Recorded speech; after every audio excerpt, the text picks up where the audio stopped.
The corral gate swayed open beneath a pale moon, and the only creature standing inside it belonged to someone else's failure. Dutch Callahan worked a toothpick between his teeth, grinning at the man standing alone in the dirt. Should have picked a gentler horse to lose. Friend? His riders spread out behind him in the darkness like a hand of bad cards being laid slowly on a table. That animal of yours is 3 states gone by now. And that saddle you were so attached to? We peeled it off and fed it to the fire. 20 minutes ago. Nothing left but ash and smoke. The stranger kept his voice low, kept his eyes lower. You shouldn't have touched the saddle. Dutch laughed because on the surface it was a ridiculous thing to say about a piece of old leather. But there are sentences that leave a man's mouth sounding like nothing at all and arrive at another man's ears as the largest thing anyone in that space will ever hear spoken aloud. This was one of those sentences. What followed across the next 6 days would hollow out an entire gang, drag a lawman's buried shame into the open air, and resurrect a name that 9 years of deliberate silence had never quite managed to smother all the way down. To understand why a burned saddle was about to cost Dutch Callahan every single thing he had ever taken from another man, you need to go back to a place called Widow's Bend, and a summer that had long since forgotten how to show mercy to anyone. Widow's Bend sat folded inside a crease of red Arizona rock, right where the stage road narrowed down to almost nothing, and the reach of the law thinned out right along with it. By the summer of 1879, the town had earned its name twice. First for the women left to wait in the dust after a silver strike swallowed their husbands whole, and a second time for what Dutch Callahan's outfit did to anyone foolish enough to try passing through with something worth stealing. Dutch ran 11 men, though he liked telling people 14 because numbers were a kind of currency to him the way gold was to everyone else. He had started his career as a run-of-the-mill cattle thief working the territories, then graduated into horse theft when he discovered that a stolen animal traveled faster and hanged fewer men than a stolen herd. By the time he arrived in Widow's Bend, he had refined the whole enterprise into something closer to a religion, complete with its own particular rituals of cruelty. He was 34 years old, wide through the shoulders, with a face the years had weathered into a permanent half-grin that led strangers to read him as easygoing right up until the precise moment that misreading cost them everything. He wore 2 crossed revolvers low on his hips, more for the theater of it than for any practical speed, because Dutch Callahan had never once in his life needed to be fast. He kept 11 men for that. What Dutch truly was, beneath all the performance of it, was patient. Patient the way a wildfire is patient, needing only the right wind to find its direction. He didn't simply steal a man's horse and ride off satisfied. He stripped the tack first, right there in the open dirt in front of whoever happened to be watching, and split the saddle apart with a skinning knife. Hunting through the padding and the skirts and the hollow beneath the horn for coins, men sometimes tucked into the leather. It was an old rancher's habit that had spread through the territory and turned a good saddle into a kind of second wallet. Whether his men turned up anything or not, the saddle came back to its owner in pieces, or didn't come back at all. It was a signature. Lawmen 2 counties over could identify Dutch Callahan's work by the shredded leather left scattered in the dust behind him, the same way a physician identifies a wound by the particular angle of the instrument that made it. 3 weeks before the stranger ever rode into Widow's Bend, Dutch's crew had done exactly that to a freighter named Otis Grimm, taking his saddle apart plank by plank on the public boardwalk right in front of his weeping daughter, while the town's marshal watched the whole thing happen from the far side of his office window and lifted not a single finger to stop it. Marshal Cyrus Pell was 61 years old, half-deaf in one ear from a Comanche arrow he'd caught outside Fort Sill 2 decades back, and completely out of illusions about what a tin badge was worth pressed up against 11 armed men who had nothing to lose and every appetite for the losing of it. He had tried standing against Dutch in the street once, 2 years prior. He still carried the permanent limp that decision had written into his bones. After that, Pell made a quiet and shameful arrangement with his own cowardice, and Widow's Bend made an unspoken arrangement with Dutch Callahan's ownership of the place. Grimm's daughter had sobbed in the dust over the ruined leather, and the whole town had watched and done absolutely nothing. And Dutch had retold the whole story on the saloon steps that same evening, like it was the finest entertainment he'd produced all season. His men laughed along with him. In Widow's Bend, it was easier to laugh along than to reckon honestly with what that laughter cost someone else.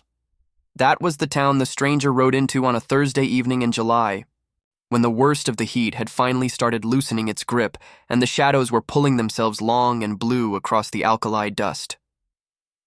To the handful of townspeople who bothered glancing up, he didn't look like a man carrying anything worth the effort of taking. What they registered first was the horse. A raw-boned paint gelding, 16 hands at the shoulder, carrying old burn scars along one flank arranged in a pattern that spoke of fire rather than age. The kind of scars a horse only survives when the man leading it out of the flames survives it alongside him. The rider sat the animal easily, rein slack in one loose hand, carrying the posture of a man who had already put a great deal of hard country behind him and fully expected a great deal more before he was through. His hat was gray with the trail dust of 2 states and pulled low enough to keep his face tucked in shadow. His coat had been patched at both elbows, twice each. Nothing about the man reached out and grabbed your attention, which was, to anyone who had ever genuinely survived something, exactly the point of him. It was the saddle a careful eye would have landed on. Had Widow's Bend possessed anyone left careful enough to look past a stranger's boots? It was old. Older by the wear on its fenders than the man riding in it. Hand-tooled along the skirt in a rose and thorn pattern, gone soft and pale from 4 decades of direct sun, oiled so faithfully over the years that the leather had taken on the deep, dark sheen of a much-handled family Bible. It was not the kind of saddle a man pulled off a mercantile rack. It was the kind of saddle a man receives once from someone who mattered enormously, and then keeps for the rest of his life the way certain men keep a worn photograph tucked in a coat pocket, the corners gone soft from being handled too many times in the dark. He left the paint at the livery, paid the boy there exactly the right coin without being asked twice, and spoke exactly 1 sentence inquiring whether there was a room to let in town, before walking the rest of the way to the boarding house in a silence nobody thought to interrupt. He ate supper alone at the far end of a long table and spoke to no one the whole of that evening. By every account gathered afterward from every soul who crossed his path that day, he was entirely unremarkable, with one exception. Old Widow Hutchins, who ran the boarding house and had buried 2 husbands and outlasted 1 war, later swore that when she set his plate down in front of him, she felt the same cold drop in her stomach she had once felt as a young girl standing too close to a rattlesnake stretched flat and motionless across a sun-warmed rock. Nothing about the man in front of her was moving. Everything about him looked entirely prepared to. He left the paint saddled and tied to the rail outside the livery corral rather than paying to stall it properly inside. A habit, the livery boy said afterward, of a man who never truly unpacked anywhere he stopped for the night. A man who always slept with 1 boot still on. That was his first mistake in Widow's Bend. It was the only one Dutch Callahan's outfit ever required. There was a small moment, easy to miss entirely, that only the livery boy caught, and only recalled later once the whole story had already burned its way through 3 counties. Before the stranger walked off toward the boarding house, he had stopped at the paint's shoulder and pressed his palm flat against the worn leather of the old saddle for 1 long beat, the way a man might rest his hand on a headstone while passing a cemetery gate. He said something too quiet for the boy to make out. Then he walked on without looking back, and the boy returned to his chores and thought nothing more of it. Because a tired man speaking low to his own horse wasn't unusual enough in that country to carry in memory. It was only afterward, once half the territory was repeating the story of what that saddle turned out to hold, that the boy understood he had watched a man saying a quiet goodbye to the last object in the world, still connecting him to people he had buried 9 years before. Dutch's outfit had eyes on the stranger from the moment he rode past the edge of town, though he never once let on that he'd noticed. That was his particular gift. The complete stillness of him. The 2 riders trailing him at an easy distance since the ridge above Widow's Bend hadn't registered. The 3rd man loitering too long outside the livery with a rolled cigarette he never quite got around to lighting hadn't registered either. He had clocked all of it.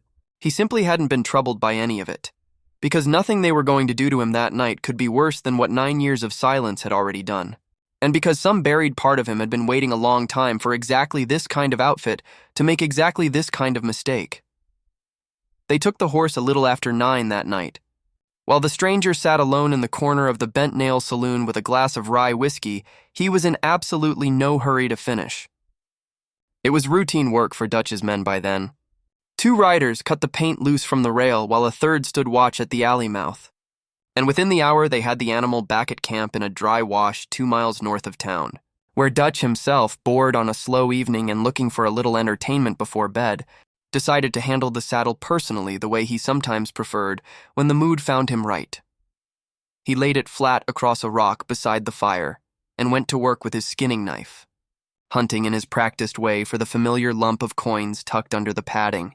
His men gathered close because watching Dutch dismantle a saddle had become its own kind of camp theater in the absence of anything better. He peeled back the skirt. He split the seat along the cantle in one long, practiced stroke, and halfway through cutting the leather down to bare wood, his knife caught on something that was neither money nor stuffing, a flat tin box, no larger than a deck of playing cards, sewn into a concealed pocket set just behind the horn, positioned precisely where a rider's knee would have covered it through 40 faithful years of riding. Dutch pried the tin open by the firelight.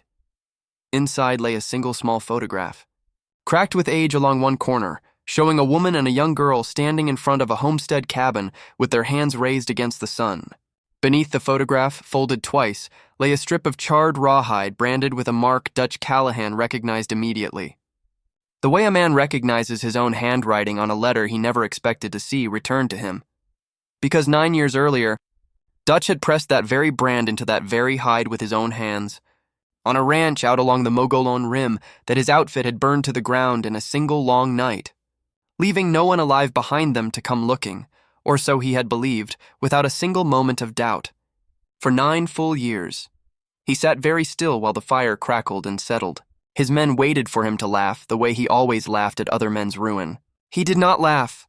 "Boys," Dutch said slowly, and there was something new sitting in his voice that none of them had heard there before, something that made 3 of the younger riders glance sideways at one another, something nobody in that circle was eager to be the first to name. "I believe we made an error. By the time the stranger walked out of the bent nail and found the empty rail where his horse had stood not 2 hours before, the moon was well up over the ridge and the town had settled into that particular quiet a place goes still with when everyone inside already knows exactly what happened and has quietly chosen not to have seen it. He didn't call for the marshal. He didn't wake a single soul. He stood at the rail for nearly a full minute studying the drag marks pressed into the dust, then walked the length of the street to the livery, paid the drowsy boy double coin to borrow a mare for the night, and rode north into the dark without so much as a lantern to lead him, following sign that most men in that territory wouldn't have known existed. He found Dutch's camp 2 hours before dawn, pulled toward it by drifting wood smoke and by the specific silence of 11 men who had stopped talking to one another and started listening instead. Listening for hoofbeats they very much hoped were not coming, because Dutch alone with that tin photograph for 3 long hours had finally worked out exactly who was riding toward him through the dark, and had spent every one of those hours failing to explain to his own men why his hands had begun shaking around a whiskey bottle that never quite made it to his mouth. The stranger came into camp on foot, having left the borrowed mare hobbled a quarter-mile back in a stand of mesquite.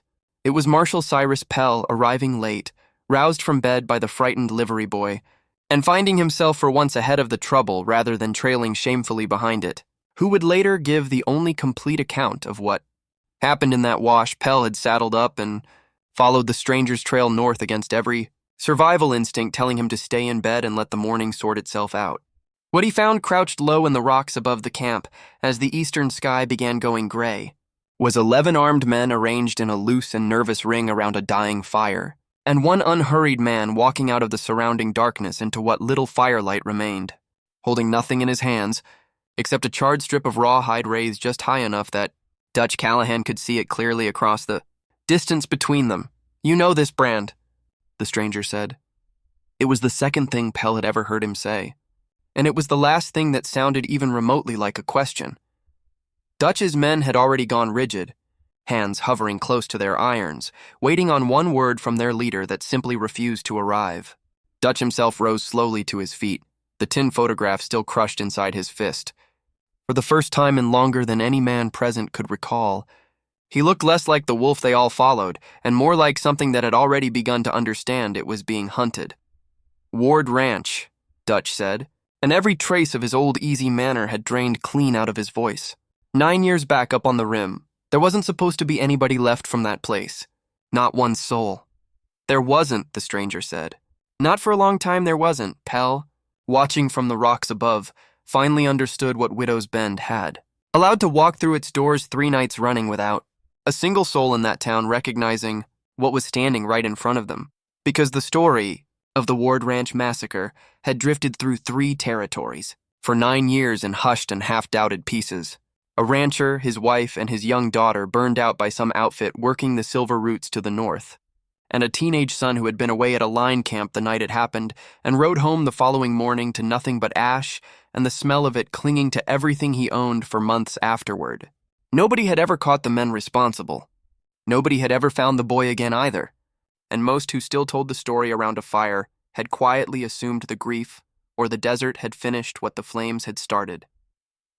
They had been wrong for 9 consecutive years, and that wrong assumption had just walked calmly into camp, holding the only surviving proof of it.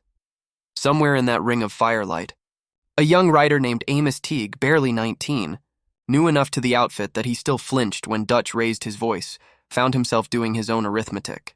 He'd ridden with Dutch Callahan for 4 months, drawn by wages that beat cowpunching and by Dutch's easy talk about how the world owed men like them a living they were simply collecting ahead of schedule. He had watched Dutch take Otis Grimm's saddle apart in front of the man's crying daughter and told himself it was only leather, only money, nobody's life at stake. Standing now in a dry wash at dawn, watching his boss's hands tremble around a burned scrap of rawhide, Amos understood for the first time in 4 months exactly what kind of debt an outfit like this one had been accumulating all along, and exactly whose ledger it was eventually going to come due in. He would be one of the 2 who surrendered to Pell without resistance, and one of the very few willing, in the years that followed, to tell the story honestly to anyone who asked, precisely because he had been close enough that morning to see Dutch. Callahan's face in the moment the man finally grasped what 9 years of getting away with something actually costs. Dutch's men understood the arithmetic of their situation faster than their leader did. 11 armed riders against 1 unarmed man on foot should have required no real calculation at all, but they had just watched Dutch Callahan go the color of old ash over a cracked photograph, and they had heard the particular flat stillness in the stranger's voice, the kind that carries further in a quiet camp than any shout ever manages. Stillness, to men who have spent their lives circling violence for wages, reads louder than screaming. 3 riders had already begun, without a single word passing between them, easing their horses back toward the dark far edge of the wash. "You're one man," Dutch said, dragging some fragment of his old bravado up into his throat, though his hand had already begun drifting, almost without his own permission, toward the gun at his hip. 9 years you've been carrying this, and you rode into my town on a borrowed horse just to hand me back a piece of burned leather. That the whole plan you carried all this way? No, the stranger said. It was the 3rd thing he said that morning, and the last complete sentence before the shooting started. The plan was already finished before I arrived. I came to let you know why. What Marshal Pell witnessed from the rocks over the next several seconds was, in his own words many years afterward, less a gunfight than a demonstration. The kind a man conducts not to win an argument, but to close one permanently, so completely that no one ever needs to revisit it again. The stranger had walked into that camp appearing unarmed. He had not come unarmed at all. A second revolver, the twin of the one he'd worn openly through Widow's Bend, had ridden the whole journey north strapped beneath his coat at the small of his back. Exactly where a careful man keeps a weapon, he intends to draw precisely once in his life, when every other road available to him has already burned down to nothing. Dutch drew first, because Dutch always drew first, and it did him not one bit of good. The stranger's shot caught him high through the shoulder and spun him clean off his feet before his own gun had fully cleared the leather. In the chaos that followed, 2 of Dutch's men fired wild into the surrounding dark at nothing, and the rest broke hard for their horses rather than stand against whatever they had just watched happen to their leader in less time than it takes to draw a full breath. It was Pell, finding at last the resolve that 9 years of accumulated shame had cost him, who stood up in the rocks with his long-neglected rifle and put one clean shot over their heads that ended whatever fight remained in the rest of them. By full daylight, 6 of Dutch's original 11 had already ridden clean out of the territory and were never seen within it again. 2 surrendered to Pell on the spot, weeping with a relief that told its own quiet story about the kind of men they had spent years riding alongside. Dutch Callahan himself lived. The stranger had placed that bullet precisely where he intended it, through muscle and bone with no artery anywhere in its path. Because, as Pell would only fully understand later, a dead Dutch Callahan could never stand trial for the Ward Ranch, and standing trial had been the entire point of the last 9 years. The stranger didn't linger to wait for the territorial Marshal Pell rode 2 hard days to summon. He collected his paint gelding from where Dutch's men had left it picketed and forgotten, found what remained of his old saddle in the ruins of the dead fire, and simply took the tin photograph and the burned strip of rawhide instead, leaving the rest of the shredded leather lying in the dirt like something already properly buried and done with. He rode the borrowed mare back into Widow's Bend only long enough to return her safely to the livery boy, with an extra coin pressed into the boy's palm for the inconvenience caused. By the time the territorial marshal's posse finally arrived 4 days later to collect a badly wounded Dutch Callahan and haul him toward the kind of trial that would eventually put a rope around his neck for the Ward Ranch, fire and 11 other unsolved burnings scattered across 3 counties. The stranger had long since ridden north into country that carried no name Widow's Bend had ever heard spoken. Cyrus Pell kept his badge after that morning in the wash, though it sat differently across his chest from then on, heavier in a way that felt to him more honest than it had in years. It was Pell who, questioned again and again over the following seasons by newspapermen chasing the story down from 3 different directions, always gave the exact same answer when they pressed him for the stranger's name. He said he had never learned it, only the single thing the man had said to him quietly in the gray morning light, just after the shooting had stopped, when Pell finally found the nerve to ask why a man who had waited 9 patient years for that exact moment hadn't simply shot Dutch Callahan dead where he stood and ridden on without another word. A man ought to answer for what he burns, the stranger told him, not just pay for it in a fire of his own. It was the 4th and final thing he ever said in Widow's Bend. Pell never once forgot it, because it was the only justice the old marshal had ever seen delivered in that town that didn't cost somebody their entire soul just to stand still and watch it happen. Nobody in Widow's Bend ever laid eyes on the stranger again. The story of the burned saddle and the cracked tin photograph traveled the territory for years regardless, gathering new detail at every campfire it passed through. The precise size of the hidden revolver, the exact words spoken across that dying fire, whether the woman in the photograph had truly been his mother or something closer and sadder still, something nobody who told the story ever quite agreed on. What held perfectly steady across every single version anyone ever troubled themselves to write down was the lesson sitting quiet at the dead center of it. The one Dutch Callahan's entire outfit learned in the hardest way available to men like them, in a dry wash 2 miles north of a town that had long since forgotten how to stand up for its own people. You can take a man's horse. Plenty of men will let you and simply walk on. But there are things some men carry that were never truly theirs to lose in the first place.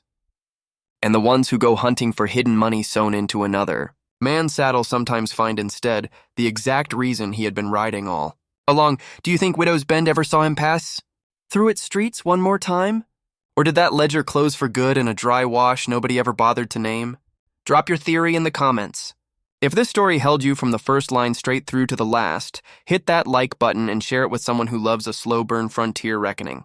Subscribe and ring the bell so you never miss the next story of the quietest, most dangerous men the West ever produced.